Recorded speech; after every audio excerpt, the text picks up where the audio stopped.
নমস্কাৰ, মই সজল কুমাৰ ঘোষ, গৌৰীপুৰ, ধুবুৰী জিলা। বাই প্ৰফেশ্যনেলি মই এজন চায়ৱালা।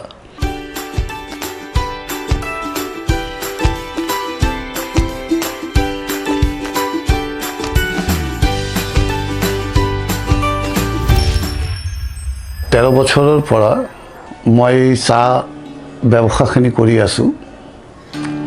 মানুহে সোধে যে ইমান ব্যৱসায় থকা সত্ত্বেও তুমি কিয় চাহ লৈ তোমাৰ এই ব্যৱসায়টো কৰিলা?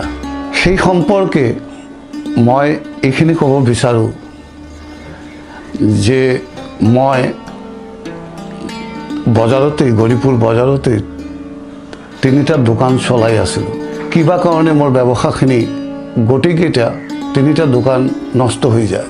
ইয়াৰ পিছত মই ভাবি থাকোঁ যে মই কি কৰি সংসাৰ চলাম। মোৰ 4টা ল'ৰাও হৈছে সেই সময়ৰ ভিতৰত। তেতিয়া মই ভাবিলোঁ যে কিবা এটা কৰিব লাগিব। এদিনা মই শুই আছিলোঁ, এই ব্ৰাহ্ম মুহূৰ্তত মই সপোন দেখা পালোঁ। মোৰ গুৰু মোৰ মাথাৰ ওচৰত থিয় হৈ আছে। তেওঁ ক'লে যে তই কিয় ইমান ভাবি আছা? মইতো আছোঁ, ইমান ভাবিব নালাগে।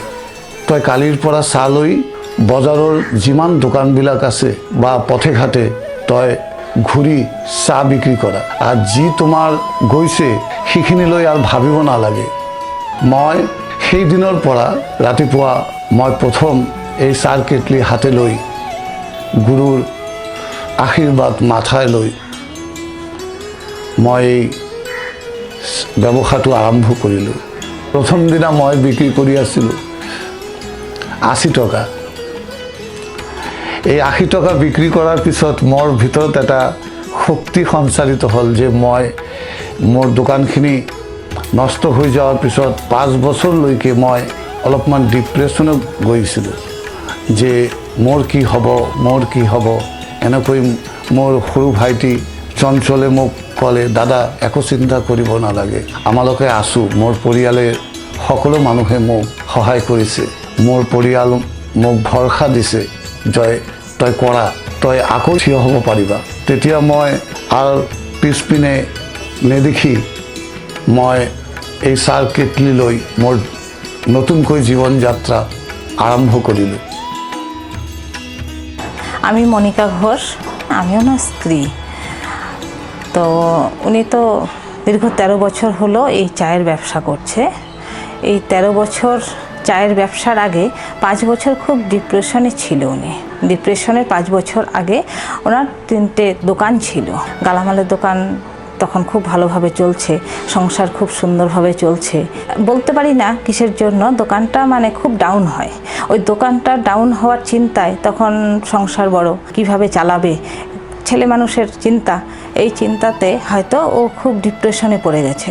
তখন ওকে অনেক কিছু করলাম। অনেক ডাক্তার দেখানোর পরে ডাক্তাররা আমাকে সাহস দিয়েছে যে কিছু হয়নি, কিছুদিন রেস্টে থাকলে উনি ঠিক হয়ে যাবে। ওটা আমার একটা সাহস ছিল। আর ঠাকুরের প্রতি আমার মানে খুবই ভরসা ছিল। দাদা যেটা আমাকে বলে দিচ্ছে, দাদার কথাটা শুনতে থাকি আর এদিকে আমি ওষুধ খাওয়াতে থাকি। ওষুধ খাওয়াতে একদিন উনি একদম আগের মতন মানে নর্মাল হয়ে গেল। নর্মাল হয়ে যাওয়ার পরে তো উনি হঠাৎ একদিন সকালবেলা বলতেছে যে মনিকা আমি চা বিক্রি করব। মুহূর্তের জন্য আমার একটু খারাপ লেগেছিল যে উনি এত মানে এইরকম শিক্ষিত মানুষে চা বিক্রি করবে, কিন্তু মুহূর্তের জন্য খারাপ লাগা সত্ত্বেও আমি জিনিসটা মানে মেনে নিচ্ছি আর কি, যে না কিছু অন্যায় কাজ না করলেই হলো। চাওয়ালারা কি মানুষ না, তা করুক চা বিক্রি। আমি সাথে সাথে চা বানিয়ে দিই। চা মোটামুটি চা বিক্রি করে ভালো রোজগার হচ্ছে। ছেলেপেলেদের কিছু দিতে পারছে, আমাকে নিজের হাতে আমার জন্য কিছু নিয়ে আসছে। এটা ওর মনে ফুর্তি বাড়তেছে। ওর মনে যখন ফুর্তি বাড়ে তখন ও আস্তে আস্তে অটোমেটিক ঠিক হয়ে যায় আর কি। তখন আমি ঘরে ঠেকুয়া নিজের হাতে আমি বানিয়ে দিই। ঠেকুয়া বানিয়ে চায়ের সাথে বিক্রি করে, তখন আমার রোজগারটা একটু বেশি হয়। সংসার চালাতে হলে তো রোজগারের দরকার। তাই এই চা ঠেকুয়া বিক্রি করে এই পরমপিতার আশীর্বাদে সংসার সুন্দরভাবে চলছে। এই যে ও চা বিক্রি করতেছে, এই মানে এইটা আমার আশেপাশের লোক কেউ সাপোর্ট করছে, কেউ একটুখানি মানে কেউ যদি একটু খারাপ বলছে আমি তবুও মনটা খারাপ করি নাই। আর কেউ আবার সাপোর্ট করছে না, চা বিক্রি করে তাই কি হয়েছে, ও তো কাজ করছে না, সবসময় পজিটিভ চিন্তা করছি। আর এর মধ্যে আমার ছোট দেওর, আমার দাদারাও সাপোর্ট করছে, তাই এই সবার সাপোর্টে আজ একটা ভালো জায়গায় ও বিক্রি করতে পারে চা। কিন্তু মানে বাজারে ওর অনেক সম্মান আছে আর কি, এটা দেখে আমার ভালো লাগে আর কি। তাই এখন ঠিকঠাকভাবে সংসার চলছে বা চালাতে পারতেছে, এটাই আমি খুশি। স্বপ্না ঘোষ, সজলদা আমার দাদা হয়। এই দাদা আগের খুবই হাসি খুশি, আমরা খেলাধুলা সবাই মিলে খেলতাম। বড় হলে কী হবে, ছোটো বোনদের নিয়ে খুব ফুর্তি করতো, আনন্দ করতে। তারপরে মাঝখানে শুনেছি যে দাদা খুবই শরীর খারাপ হয়ে গেছে, এমন হয়ে গেছে যে মানে মানে আমরা ভাবিনি যে এরকম হয়ে যাবে।